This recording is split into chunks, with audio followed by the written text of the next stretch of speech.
All right, ladies and gentlemen, I'm your host, Chris Crenshaw, and we are live from the 704 once again for episode 228 of the 815 Exchange. And well. Heisman Trophy, all right? We finally found out who won. Of course, we're going to tackle that. And I didn't know if we were going to have a college football segment, but you know what? It worked out like that. So we're going to be talking about college football, of course, to kick us off. We have a super brief entertainment segment where I'm literally talking about Subservience. With Michelle Marone and Megan Fox. I did watch that. I was in soccer. So we will talk about that and maybe, my thoughts on JJK so far. College basketball, of course. We had the week in college basketball. Had some really big games involving UConn. So we'll be talking about those and the Dylan Harper show continuing. And of course, UFC Tampa was incredibly violent and exciting. So we're talking about that in the Roundup. We also got the NBA Cup in the Roundup. So yes, a couple things to talk about, but shouldn't be too long. Of course, we got the NFL and the main events. But yeah, without further ado, as always, like, share, and subscribe if you guys are enjoying the content. And as always, everything you're looking for in this life can be found in my description. So timestamps embedded in the video. Also found in my description. Social medias in the outro also in the description. But like I said, man, we're talking CFB. All right, before we talk about hitting that Heisman pose and who did it. Let's talk about Army-Navy, all right? It's the only game of the week, besides the FCS games, all right? We did have the FCS games, and they went pretty much as expected. We also had the Celebration Bowl. Congratulations to Jackson State. But let's be real. It's Army-Navy week. Who was going to win, all right? Who's going to win the CIC? And ladies and gentlemen, a lot of us for pretty much the entire part of the year thought this was going to be Army. I mean, Navy started off, had a really good season as well. But, I mean, it was the Bryson Daly show, and Army just kind of steamrolling everybody before they got to, Notre Dame with that thing on them. But for the most part, I think everybody expected Army to come in here and handle business. Well, that is not how this game goes. Because listen, as we all know, for those of us that follow CFB, rivalry games are different. They're just different. It doesn't matter what records are, especially in rivalries like Army and Navy. It doesn't matter what the record is. Oftentimes, it's about the game. Simply put, who's going to show up on that field when tensions are high, emotions are high, and it's that big game spotlight, that big rivalry game spotlight? Who's going to show up?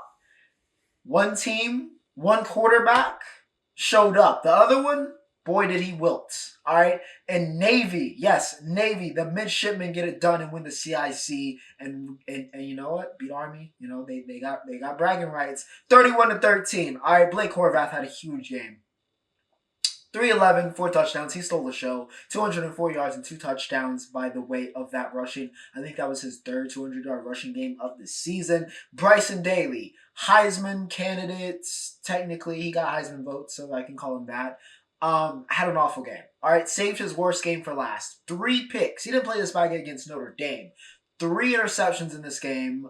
100 yards, under 100 yards for both passing and rushing. It was a nightmare game for Bryson Daly, who's had a wonderful season, has been the linchpin for that Army team, and just went out sad. I mean, there's no other way to put it. He went out sad. All right, Navy, was getting cooked. He got exposed in this game. He really did. He got exposed. I caught him, which, no offense, is just what, byproduct of the offense and the system. A glorified running back, and he got exposed in this game as a glorified running back. When he was forced to throw, he couldn't make the decisions. It looked like he wasn't used to making the decisions. So yeah, Daly wilts, Horvath flourishes, and Navy gets it done, 31-13. That's, reverse score. I figure there's a name for that, but yeah, reverse the score on them. But Navy, bragging rights, go Navy, beat Army. Heisman Trophy. Let's talk about it. All right, let's talk about it. Finally, we have a decision. I mean, even though Vegas kind of basically spoiled it for us these last 2 weeks. But yes, all right, Travis Hunter in the closest race since 2009, which was Mark Ingram versus, I think, Toby Gerhardt.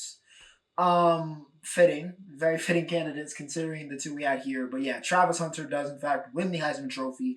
1,152 yards receiving, 14 touchdowns, both of those top 6 marks. I think he's 6th in receiving yards, second in receiving touchdowns. He also had 4 interceptions, had a top 5 PFF grade in both positions, basically elite in 2 ways. So yeah, the Otani of CFB.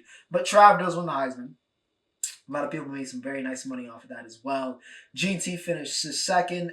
No surprise there. I think Cam Ward got third. And then Dylan Gabriel, who was a polar bear in Arlington, got fourth, with all due respect to DG. But once again, like I said, he had no business being on that stage. But Trav does win it. Very, very split. As Jeanty actually won the popular vote. So, yeah, very, very, very split. All right, it was always going to be really, really close. Jeanty had one of the best running back seasons of all time. Maybe the second best running back season of all time. It is kind of ridiculous that, a season like that, where he's about to probably break this weekend, this coming weekend, break Barry Sanders' actually no, they got the bye, so in 2 weeks, break Barry Sanders' all-time rushing yardage record, has nearly 30 touchdowns. He has 29. It is insane to think that he is not the Heisman Trophy winner. But again, it's also Trav. I mean, what he's doing, similar to that, like I said with Otani, being elite two ways is just so kind of never really before seen, or at least we haven't seen in a very, very long time. So yeah, it's just different. All right, it's just simply different, and you gotta acknowledge that. You gotta respect it, even though GT again, all time great season, was very worthy. I can't be mad at Trav winning because he was also very worthy with like I said, being elite in two positions in 2024. I know snaps is not a statistic or whatever, but still, most snaps played of any player, showing off the endurance, showing off, and not really kind of falling off too much and, keeping himself in condition. Gotta pay your respects, all right? You gotta respect it. I will say, though, all right, while Trav was worthy of the Heisman, him winning the Bednarik, insane, and him winning the the Biletnikoff, okay. I can almost give you the Biletnikoff. I know Nash had the Triple Crown, so, maybe would have been Nick Nash there. But I can almost forgive, right? I can almost forgive the Biletnikoff. Bednarik is crazy, though. He was not the best defensive player in the country. One of the best defensive, cornerbacks? Sure. Maybe even the best cornerback. But best defensive player, kind of crazy. So I want to give him that. But yeah, Trav, Jeanty, thank you though for the entertainment this year, and we'll see.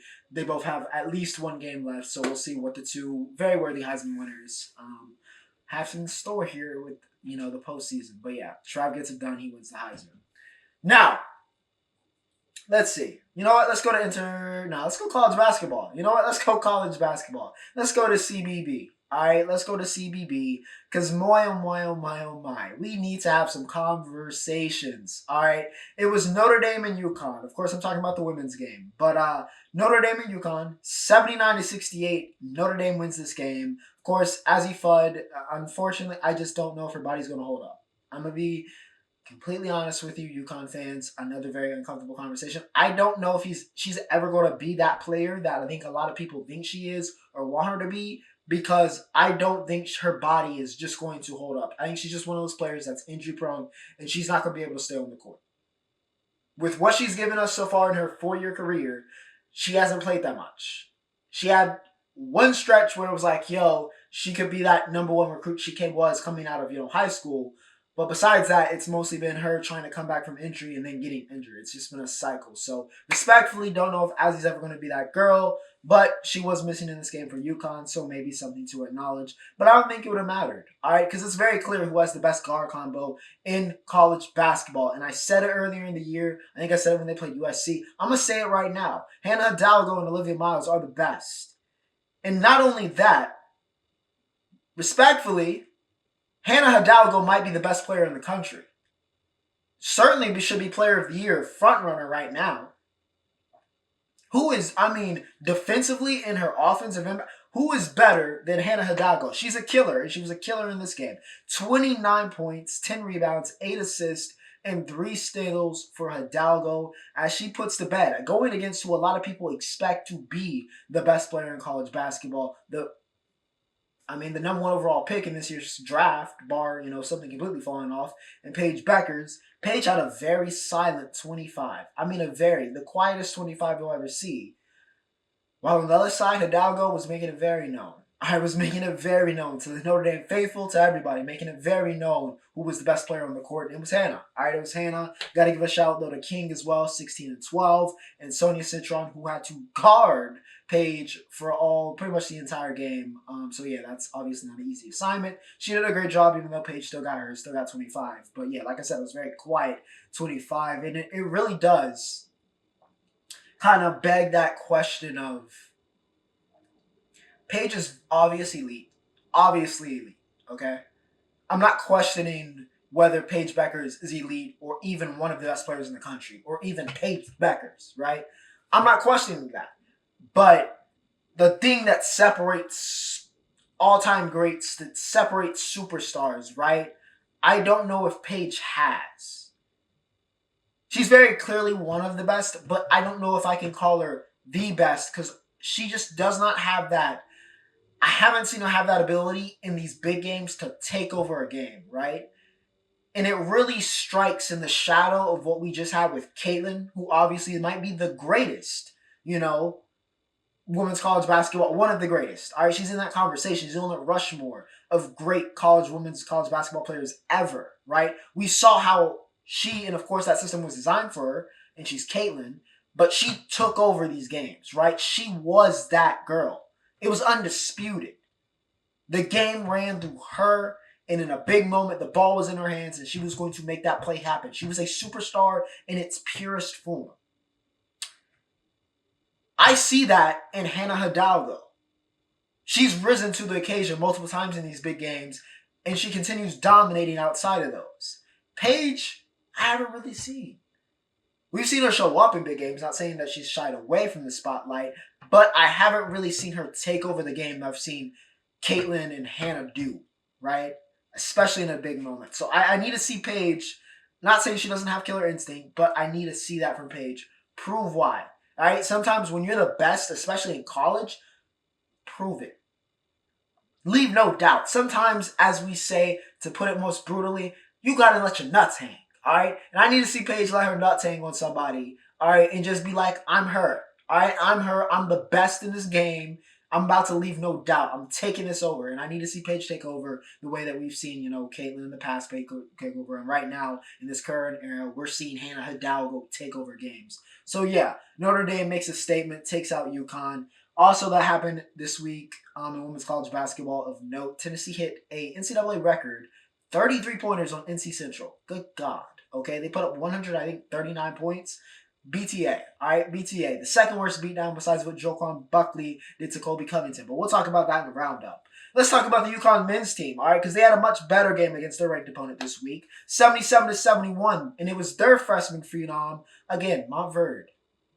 Coop and them is going to go down in history. I mean, they're already in history as one of the greatest high school teams of all time. But if they keep this up, all right, with the way that they're all simultaneously cooking in college, we need to have some conversations, okay? But yeah, Liam McNeely, 26-8, he was all over the place in this Gonzaga game. He was great. All right, he was great. The way I said I need Paige to take over, Liam damn near took over this game against Gonzaga. He was fantastic. All right, the freshmen are restoring the feeling, and Liam McNeely is that guy. All right, he could save UConn. He might be the guy that can save UConn's season from where it was heading after Maui. So yeah, UConn gets a very big win. Big reason why McNeely. Dylan Harper, of course, not to be outshined, did hit a game winner. Now I do want to say, all right, before we start glazing Dylan, because there's been a lot of and very worthy glaze for Dylan. That was some awful defense. It was the most obvious shot. He was obviously pulling up from outside the rack. There was only a couple seconds left. He was always doing it. And it was the worst defense I've ever seen on a game winner. Possibly ever. Turned around, got zigzagged with it. It was the worst defense. The worst defense on a game. It was the most obvious make. Because he got the cleanest look. And he didn't have to do anything crazy. It was just awful defending. But yeah, Dylan does what Dylan's supposed to do. Hits the game winner against Seton Hall. He looks like the number one overall pick. As much as I love Cooper Flagg, Dylan Harper is very much so looking like a very worthy number one overall pick. So we have a storyline brewing. Will it be Coop? Will it be Dylan? We will see. But yeah, Coop needs to respond. All right, he had some very quiet games. Of course, we didn't play nobody finally.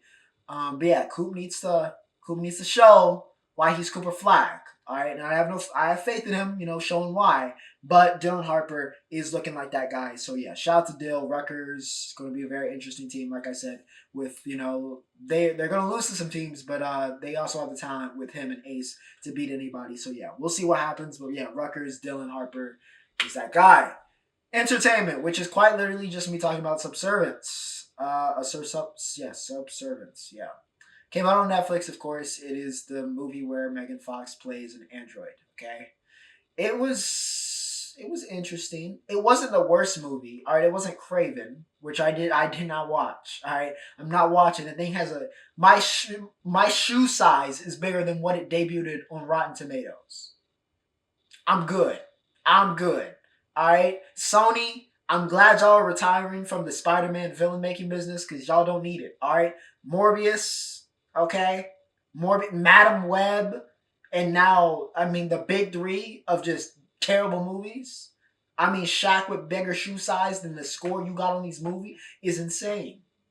It's insane. I'm older than the score you got for these movies. 23. I turned 24 in February. If y'all wondering. 23 is higher than all three of those movies. Y'all don't need to make them no more. All right, y'all don't. Okay, but yeah, Subservience. Not as bad as I thought it was gonna be. The acting performances weren't, completely, of course, like Oscar winning, but better than I expected.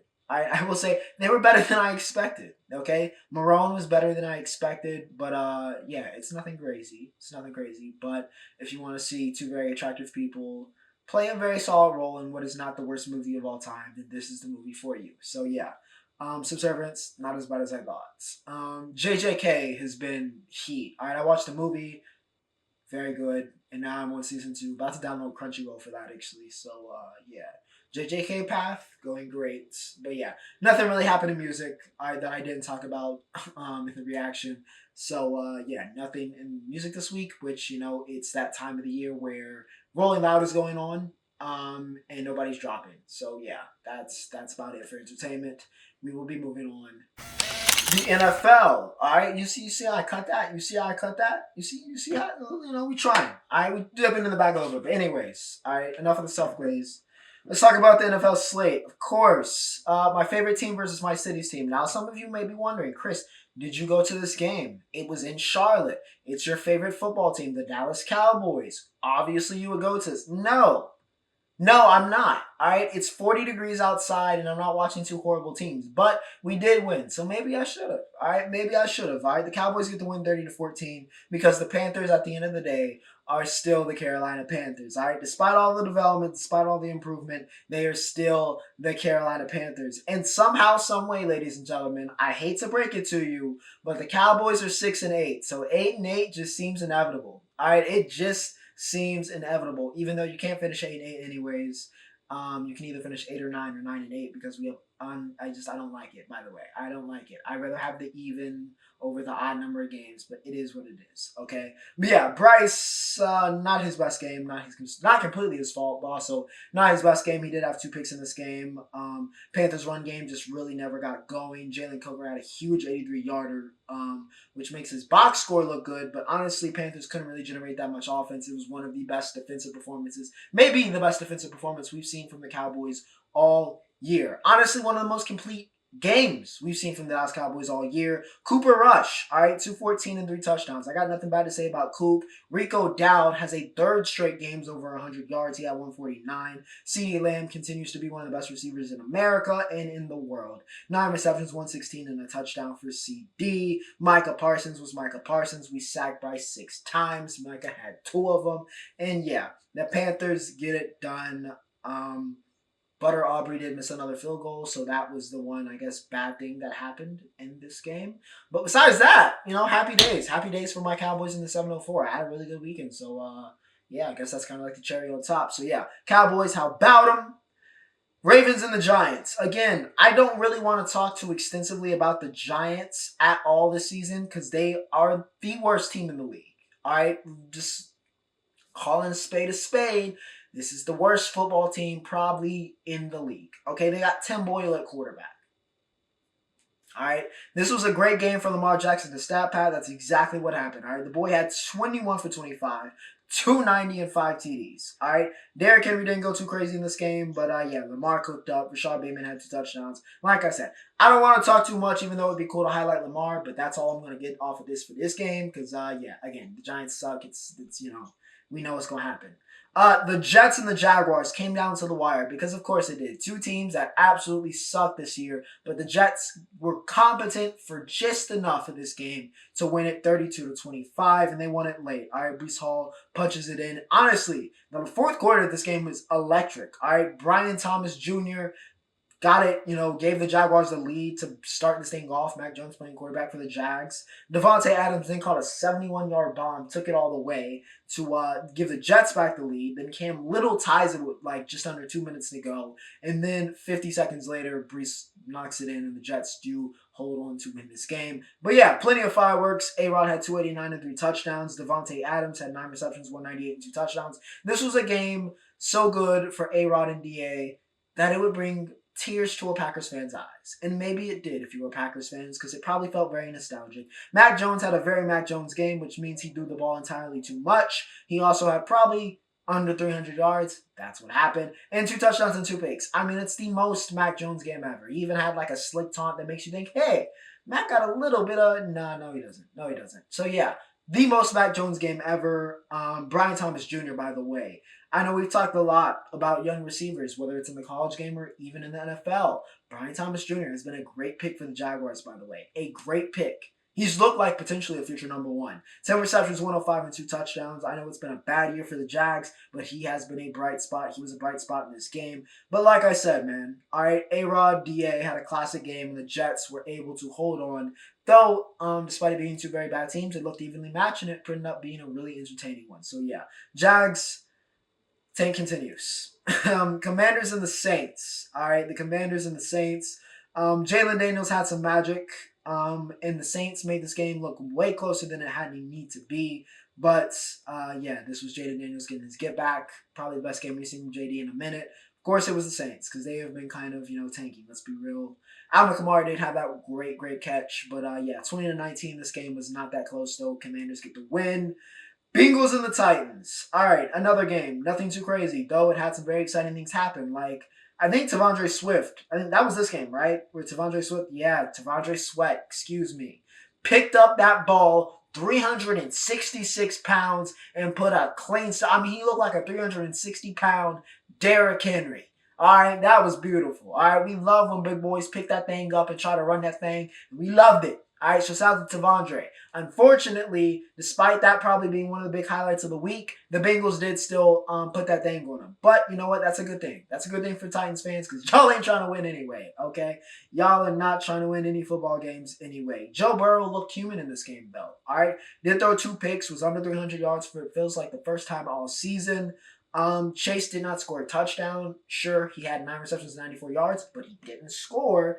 Higgins did, though. Had a very physical game and probably did wonders for me in the fantasy playoffs currently. Mike Hilton had 3 TFLs, and the Bengals get it done. 37-27, handle business. This was a little touch and go, though. A little touch and go, because, Burrow looking human, but Bengals do get it done, 37-27. Chiefs and the Browns. Pat. Hoping for the best, but that was really the big story. I mean, this game was dominant. Jameis Winston threw 3 picks. He was awful. All right, no amount of LASIK eye surgery can save that man from being a bad quarterback. All right, he is a great meme, but he's not a good quarterback. Let's just keep it real, okay? He's a tank commander, and he's doing his job, I guess, at this point. But yeah, the Browns, of course, nothing special here. The Chiefs, again, win by more than 1 score, so that's the positive. But yeah, Pat gets injured in this game, so that's going to be very interesting to see what are the effects of that. But yeah, I mean, even with them winning like this, it was a great defensive performance, I suppose. But still, I mean, the Chiefs have just not looked good all year. Like, this was an ugly... I mean, it was a dominant win, big quotations, but yeah, very ugly one. All right, a very ugly one to say the least, but the KC Chiefs do get it done. And lastly, all right, the Texans beat the Dolphins 20-12, another game with a late score. Though nobody scored in the 4th quarter, but the Dolphins did score last.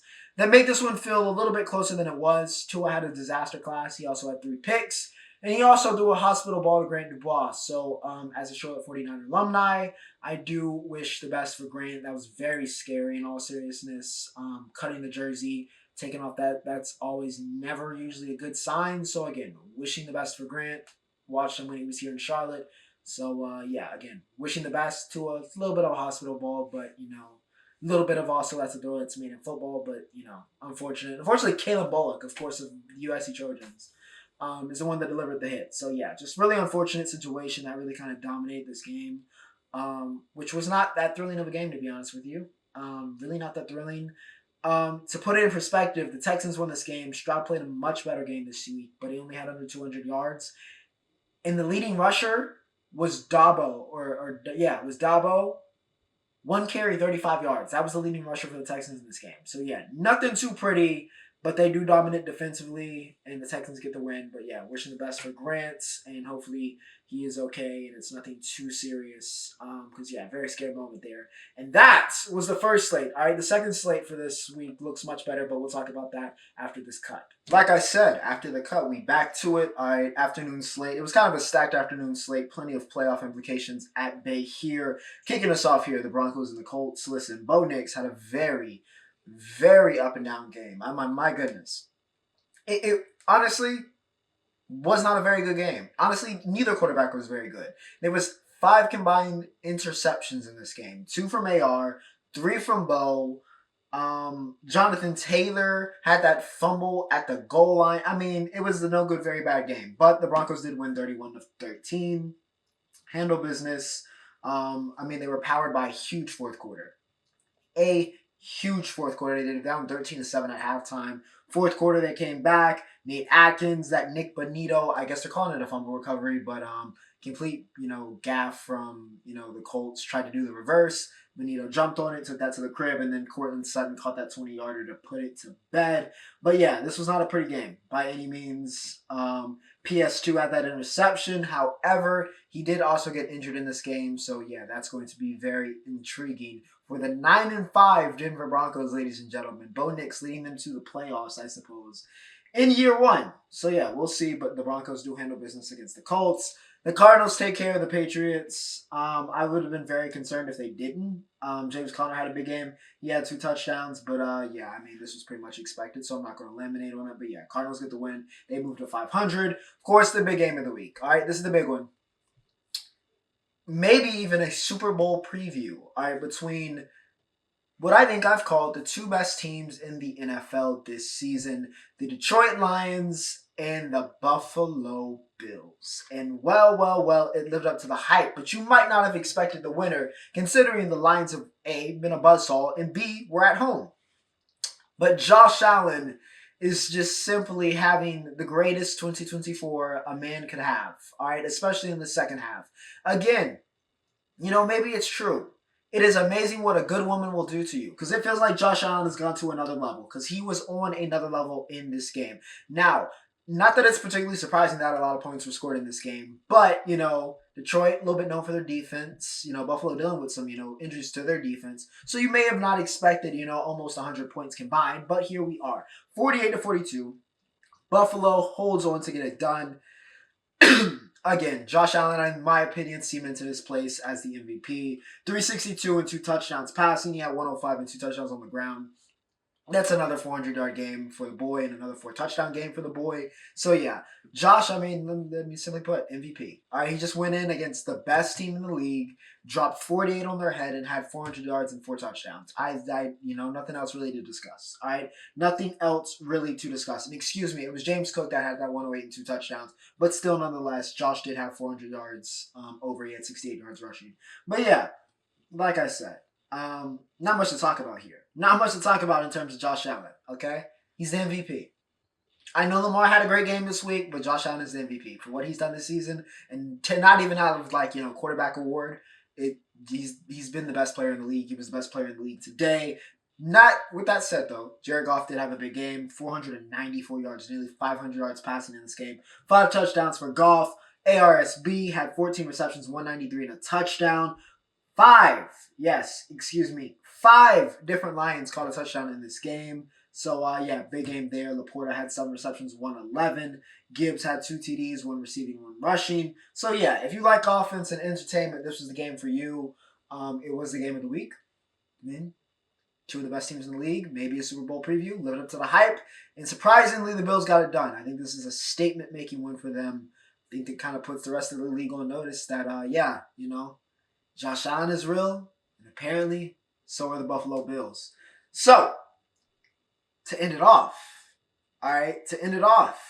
we had 2 more.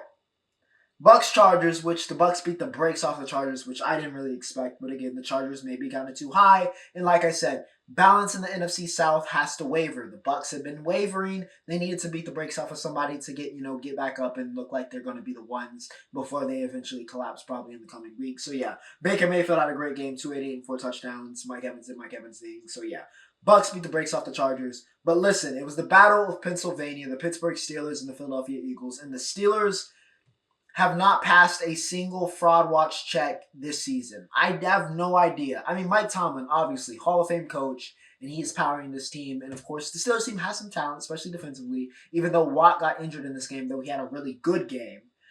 But yeah, I don't trust them against actual elite teams. And it appears the Philadelphia Eagles, unfortunately, as much as I hate to say it, are an elite team. Now are they, off a potential fraud watch? No. But the Eagles do appear to be, one of the best teams in the league pretty clearly. And of course, with Saquon, even though he didn't have a big game, it has seemed to take this team to a next level. Now, in the build-up to this week, in the build-up to this game, everybody was talking about Jalen Hurts and A.J. Brown, and they're feuding. Well, it did look like they were feuding this week, all right? 290 yards and 2 touchdowns for Hurts through the air. He also had, 45 and a touchdown, so that's 3 TDs for those keeping track at home and over 300 yards. A.J. Brown got fed this week. So, no complaints here. 8 receptions, 110 and a touchdown. Looks like they were best friends, all right? Looked like they were best friends. Cooking. All right, cooking. Devontae Smith, 11 receptions, 109 and a touchdown. So, yeah, Eagles fans will go home happy as, their receiver duo looked like one of the best receiver duos in the league in this game. The defense did what was supposed to be done, of course, made up of a bunch of Georgia Bulldogs, and Kobe Dean had 10 tackles in this game. But, Steelers just could not run the ball effectively. Russell Wilson is no longer Russell Wilson. So, you know how that goes. Like I said, they have not, passed a single fraud watch, in my opinion, this entire year. Even though they've, fraud watched some teams, I just don't. They're not elite. All right, Mike Tomlin makes his team good, but the Steelers are not elite. I would not trust them in the playoffs, even though they're obviously, already clinched and they have a really good record. They're 10-4, even with this loss. But I can't trust them. All right, cannot trust the Steelers. But, ladies and gentlemen, that was, week 15 here in the league? So, getting very, very close to playoff time. A lot of playoff matchups being settled in the coming weeks. But, good week. Without further ado, though, we have reached the Roundup, and it was a violent, violent time. A violent, violent time at UFC Tampa. Though I'm not going to sit here and lie to you, it brought me great joy. It brought me great pride to once again see Colby Covington get the snot beat out of him. I mean, it brought me so much glee to see Joaquin Buckley batter this man's face in. I mean, I get playing the character. I really do. I'm a marketer. You got to sell yourself. And that's what Colby had to do all those years ago. But it's just a tired comedy act. To shout this out and put this in wrestling terms, since he brought out and came out with Hulk Hogan, he's a jobber. He's not even like a comedy, entertaining jobber. He's just like a foreign hill jobber, except he's, wearing the American flag. He's just a jobber. You're not even a gatekeeper. You're just the guy that, has just a smidge of name value left, so we're just going to send you to slaughter, right? It's over. He's washed. Colby is washed. He sat on his ring too long. He's done. All right? Buckley beat the brakes off of that boy. He's done. He's finished. Wrap it up. But like I said, this was surprisingly a banger of a card. Cub Swanson, brutal knockout. Manuel Cape, brutal knockout. Jacoby, brutal knockout. And this was all in a row. Then you had Michael Johnson sleeping people. Woodson sleeping. I mean, I don't know who won knockout of the night. Somebody let me know. I have no idea. It could have went to all of those people. Because, just a night of great KOs. Terrible for CTE and people that, probably advocating against head injuries in sports. But my goodness. Pure entertainment value, probably one of the best UFC number cards of the year. So, Colby, finished though. All right, it's over with. Done. Wrap it up. And of course, NBA, it's the regular season, so nothing too crazy to talk about. Everybody on the Sixers is hurt, so they just have nothing but pain and suffering. However, NBA Cup, it's going to be the Thunder and the Bucks. The Thunder still own the Rockets. SGA did SGA things. Giannis, even though we do not give him the credit he probably deserves, is still very much so Giannis, one of the best players in the world, and is playing like an MVP candidate, even though I'm well aware of what Nikolai Jokic is doing again. But Giannis needs his flowers because he is still very much so the Greek freak. But he's got this team. Again, Darvin Ham has never lost, by the way. Never lost. in the NBA Cup. So yeah, maybe he's got the Midas touch, but yeah, it'll be the Thunder and the Bucks. We'll talk about who wins that next week. I'm not making a prediction, but yeah, we'll see. We'll see. Thunder, obviously, you're sticking to the jump that they made last year. Bucks seem to be playing well during the Cup. Not so much great outside of it, but yeah. We will see, ladies and gentlemen. We will see. Without further ado, I hope you guys enjoyed. It's almost Christmas time, but I no presents. I actually need to tell my people what I want for Christmas, even though it's literally the 15th when I'm recording this. So yeah, hopefully you sent that in. But yeah, without further ado, ladies and gentlemen, Ocho signing off.